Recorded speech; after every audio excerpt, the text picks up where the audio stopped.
the day. Please don't be late. Call your friends, I'll call my friends. Let's go and be changed. TMP is doing the most. TMP is doing the most. It's the time of the day. Please don't be late. Call your friends, I'll call my friends. Hello everybody, welcome back to The Miracle Perspective, and this is the TMP Legends Show. We've got a very special guest today. He's not only my brother, he is a radio presenter, he is a radio and media personality, but he's going to tell us a lot about himself. But today we're going to be talking about an interesting conversation around the issue of relationships, because I feel like we're living in a time where we are redefining what we always knew about the way things were. So as we go along with life, we are realizing new ways that perhaps were working back in the days, but today they're not necessarily working. Or is it because maybe we are getting it twisted some way, somehow? And that's why I got this guy, because they were talking about a very interesting topic on their radio show. And I was like, my brother, I want you here. Come, let's talk about this. And I give you the one and only Kgopotso, Seth, Chawane! Welcome to the show, my brother. It's an honor, man. It's an honor. How are you doing? Finally here. I feel like I'm living my dream. I'm good. It's good to be here. Yeah, man, it's good to have you here. Yeah, I will say that at the end of the show. He's scared. He thinks I'm here to just kill him or murder him. I'm super excited to be here. I've always wanted to be here, so it's a dream come true. Hello, everybody. Just want to say hi to my fans and my family and everybody else that loves them. Drama. So, my man, please tell people, what do you want people to know about you? What people should know about me is that I'm Kgopotso Seth Chawane. Yes, but what is interesting about me, I describe myself using these three words. I am radical, real, and my smile. Interesting. Radical, real, and that's why we want him here today, right here. We're gonna go straight to it. What's your take on? What's your take on when you look at the state of relationships? Let's say in South Africa. It's a global conversation, man. All right, let's make it a global. Relationship is a human. It's a humanity issue. You know, we'd be doing injustice to it if we're gonna just bring it only to a specific country out of such a huge globe. You know, growing up, we've been taught things, we've observed things. In as far as relationships are concerned. We can even stretch it further and bring it into the religious group or community, Christianity, and whatever else. There's always been a specific perspective and a point of view that has been perpetuated for the longest of time. And you know, the difference between now and then when we were kids is that we did not know what we now know. And we did not even have the freedom of expression and the freedom to explore what we've been taught, you know. And what has been modeled for the longest of time. But growing up, you know, things like experiences, heartbreaks, amongst other things, play a pivotal role in shaping us up into the kind of people we turn out to be, in challenging us and forcing us to grow, amongst other things, in challenging us to go as far as interrogating the entire landscape around where what relationships are and what do they mean for you. And for me, it has been a very interesting journey in that I have seen how I've been rigid, boxed, and when I started stifling, you know, when you are stifling and gasping for air, you will look for alternatives to breathe, you know, to try and bring about a state of one, awakening and serenity, you know, to try and bring yourself into understanding certain issues and all of that. And like I said, that's where experiences kick in. Somebody that has never been in an kind of an awful experience, if I may so call it, they will speak light of everything because all they know it is the gloom and all of that comes with what they know. But the minute you start getting what you never expected, it means there is a paradigm shift occurring in your life at that moment in time. Two things can happen. You can either be ignorant of it or you can choose to learn from it. So for me, I'm a different person now than what I've known myself to be. And this is as a result of the experiences that I've had along the way. This is also as a result of the conversations I've had with people. I love reading. I'm obsessed about research. I'm obsessed about knowledge and understanding. My most obsession, it is understanding the human mind, the psychology of a person, because we are wired differently. So if we are then wired differently, we can't be, what is the word? We can't expect everybody else to live life according to one idea when there's so many of us who are intentionally different. So when we're going to tap into issues around relationship, we need to also bring in the element of individuality, because in as much as it may be a corporate thing, it is first individual before it's corporate. I don't want to preach. So you're getting, and I think people right now are like, all right, this guy's going somewhere, but we feel like you're not going there. All right, let me ask you a specific question. I can see, and you're making it warm. You're making it warm. Right, here's the thing. Let me ask you maybe a specific question. The same question that you were talking about there at your radio station. Would you have a problem if your partner came to you and told you that, hey, I actually, all right, say your partner is always complimenting someone else. Hey, so-and-so is very sexy. So-and-so is very beautiful. Would you have a problem, and why not?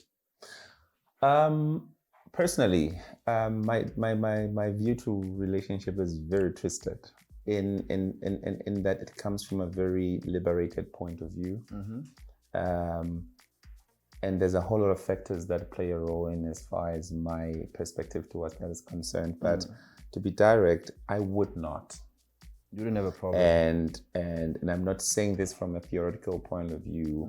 I've been in relationships where we've had that honesty and openness. Truth of the matter is, whether or not when you have a girlfriend or a wife, you do not become automatically, naturally blinded towards seeing other people or being intrigued by other people for whatever reason. And I think what has robbed humanity for the longest of time is that we have never normalized the truth and dealing with the truth for what it is. And part of the truth is, you will like people. You will see somebody that is more beautiful than your partner. They will see somebody that is more handsome than you are. They will see somebody who's more ambitious than you are. A lot of people are attracted by a lot of different things. And also the age factor and the time factor and the season factor of each and every individual plays a very pivotal role.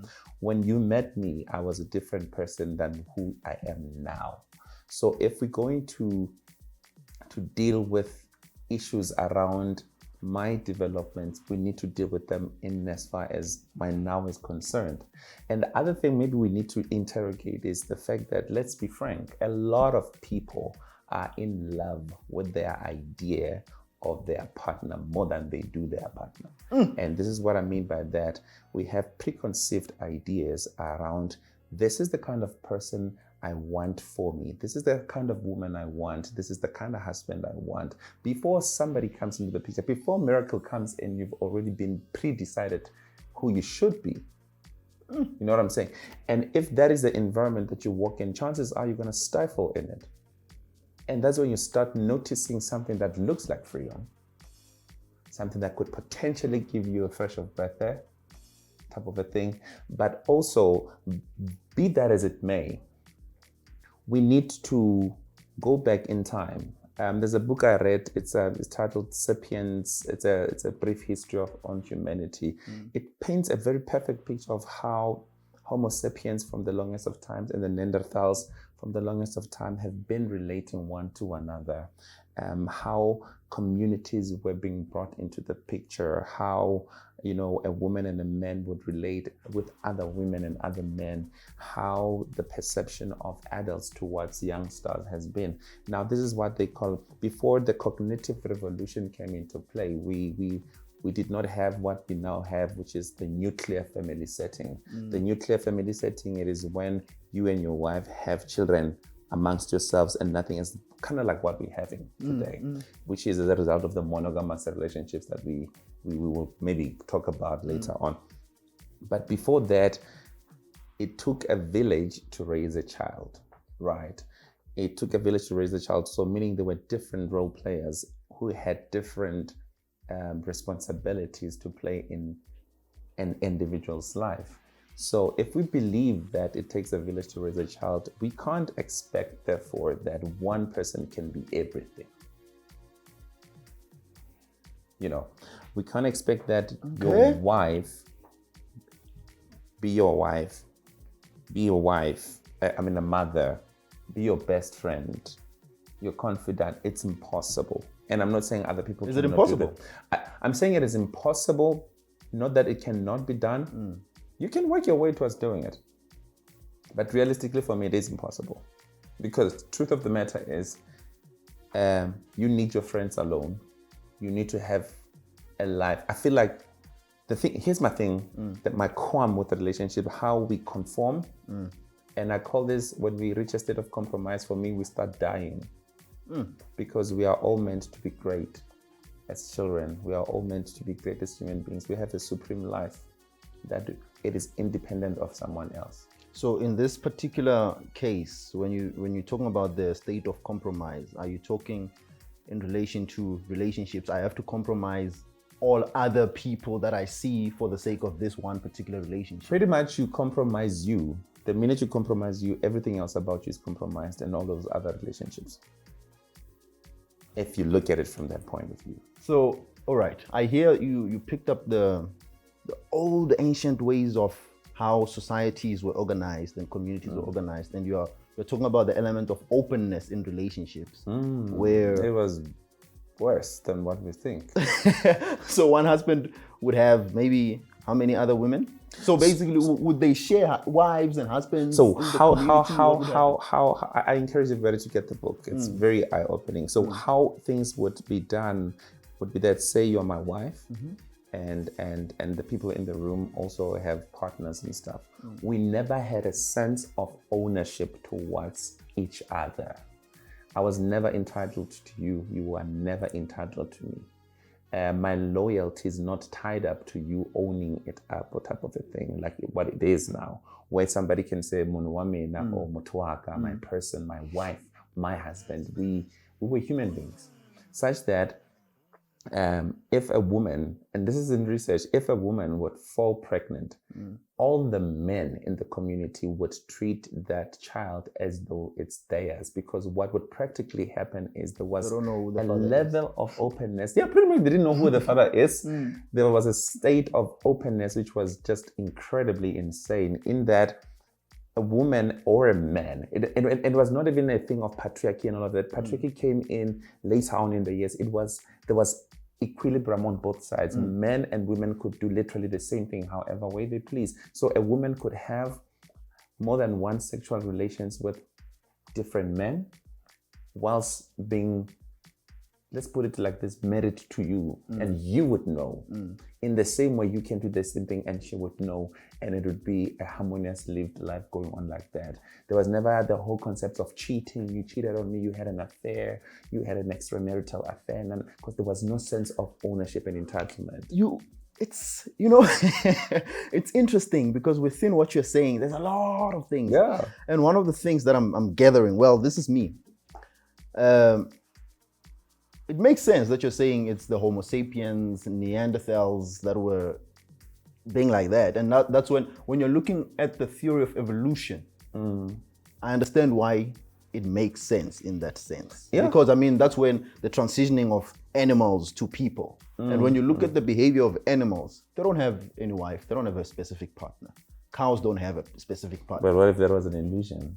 Because part of the cognitive revolution, what it brought about was the imaginative realities. This is a polite way of saying illusions.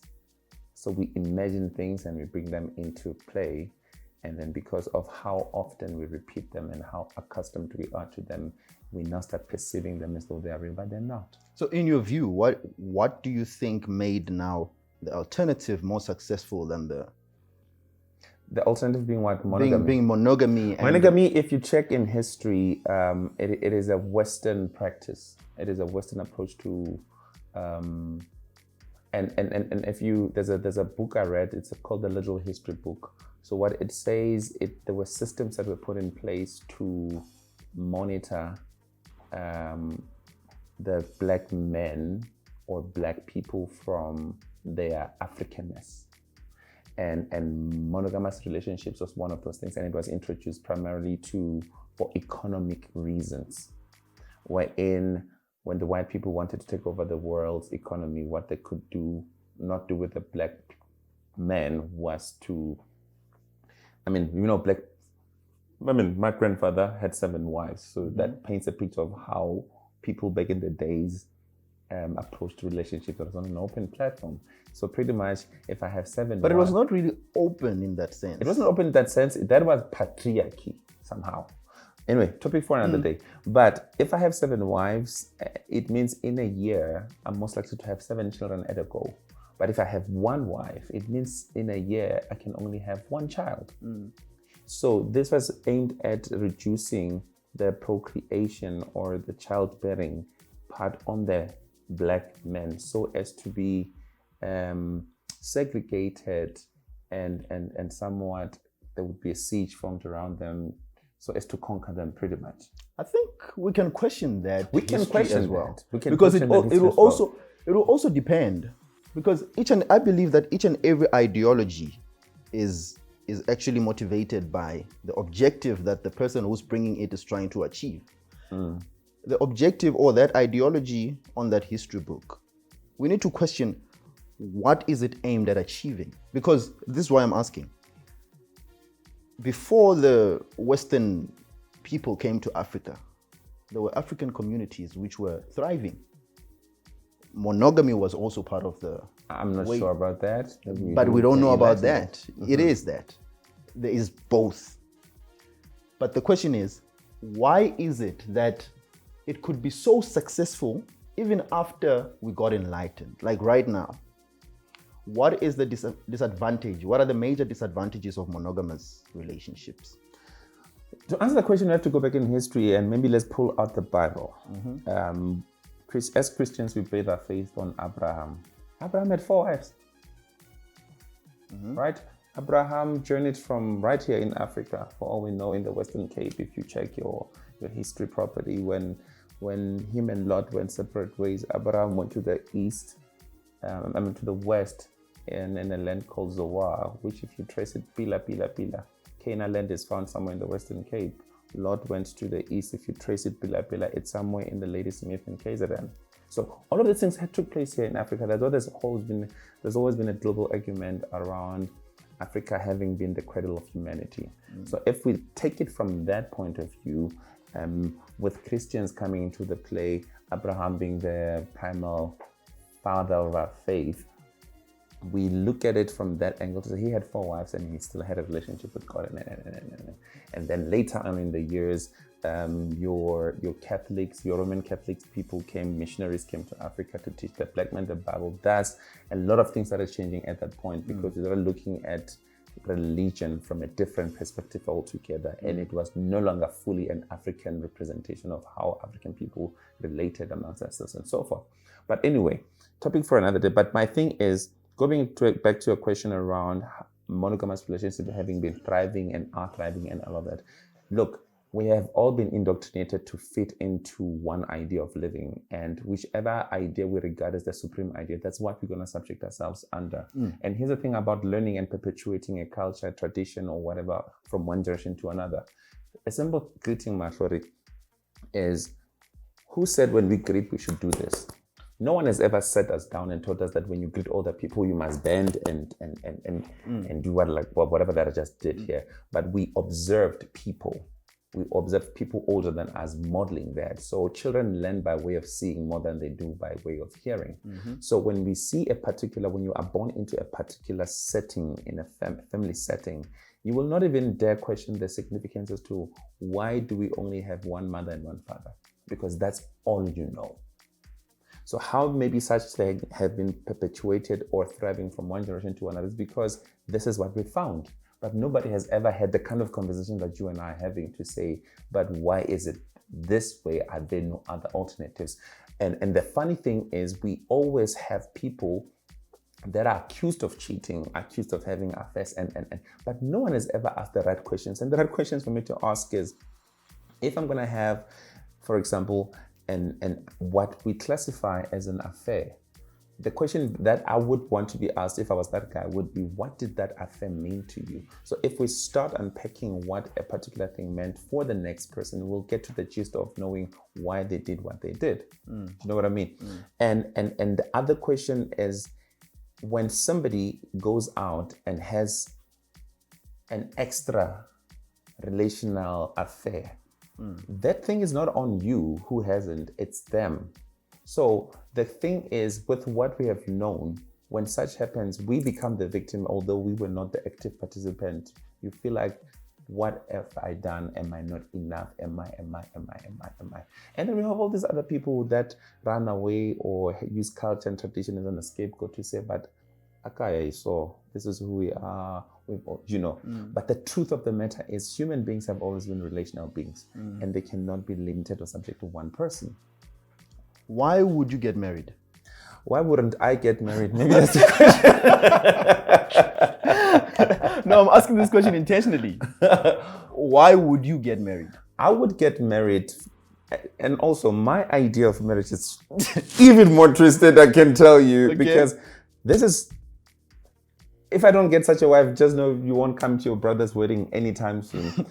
I would not want to, and I'm saying this in considerate of whoever can be my wife. Yeah. Should I get married, I would want to have my wife and I to own 2 separate properties. Okay. In the reason behind that being, I've seen how a lot of people lose their individuality when they step into relationships or marriages. That's where that element of compromise kicks in, where we disallow, without even having a conversation, the next person from being who and what they want to be and how they want to be. Because it all goes back to our preconceived idea of the kind of ideal partner I want. So there is a man, Sakuru, who says that a lot of people think they love their partners, but they don't. They like them. Because if you love them, you will liberate them into being who they want to be, and it does not bother you.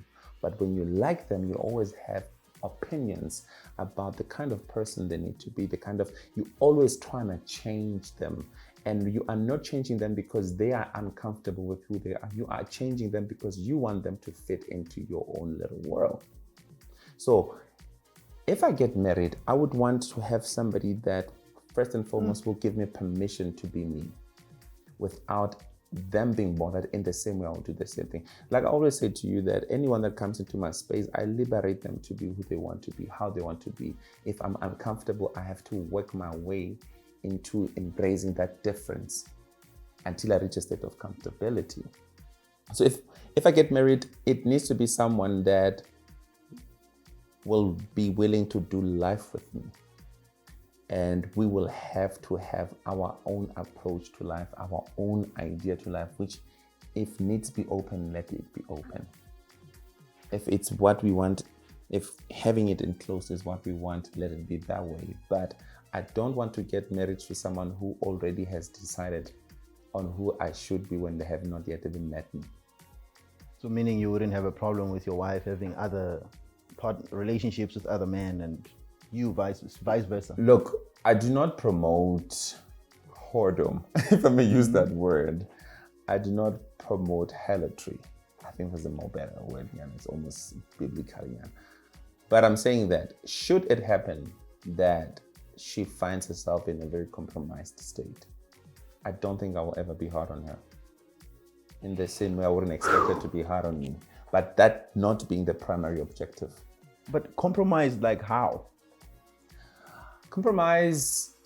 What do you mean compromise? She fails to manage her emotions and feelings towards other people, or what? Feeling compromised by way of what society deems to be a fitting idea of a wife or a husband. And that means one wife, one husband. One wife, one husband, So compromise in the sense that this is what we've been fed, for a long time, but we've never been taught how to respond to anything that is different. We don't know how to embrace difference. But here's the thing: in my thinking and the way I understand it, there's marriage, which means one wife, one husband. If you want to do anything outside of that, then don't call it marriage. But I can challenge you, Mahlori, to say, if that is your idea of marriage, then we must say our entire Christianity faith is based on a fallacy, because the very man whom we call the father of faith, Abraham, had 4 wives and he was married, blessed by God. Yeah, but here's the thing. It doesn't mean that when someone who's the father of faith, or if it's a model of what we call Christianity, did something which is still outside of the biblical understanding of what marriage is. I disagree with you. We can't say it's true just because he did it. He was the father of faith. No. I disagree with you. If we're gonna have a discussion based on the Bible, we have to go back before Abraham. What does God say? I disagree with you. Marriage? And I'll tell you why.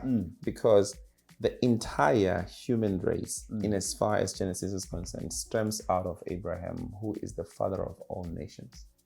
The Bible says, out of you, I will make a father of all nations, and all the nations will be what? Your descendants. We can never bring Christianity to play and discard Abraham for whatever reason. We are not discarding him. And what also, I'm saying is you are I think discarding what is happening before Abraham. The conversation that we having, or should be having rather, it is the reinvention of the Christianity wheel, as opposed to saying this is the idea. A lot of people in the Old Testament, some in the New Testament, had more than one spouse. Those people walked with God. Moses had more than one wife, walked with God. What do we say about that? There's a lot. See, my thing, this is where I come in to say that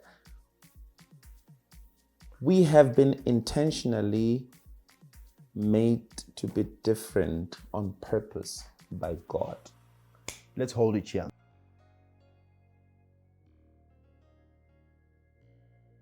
Miracle perspective is in the area. Perspective.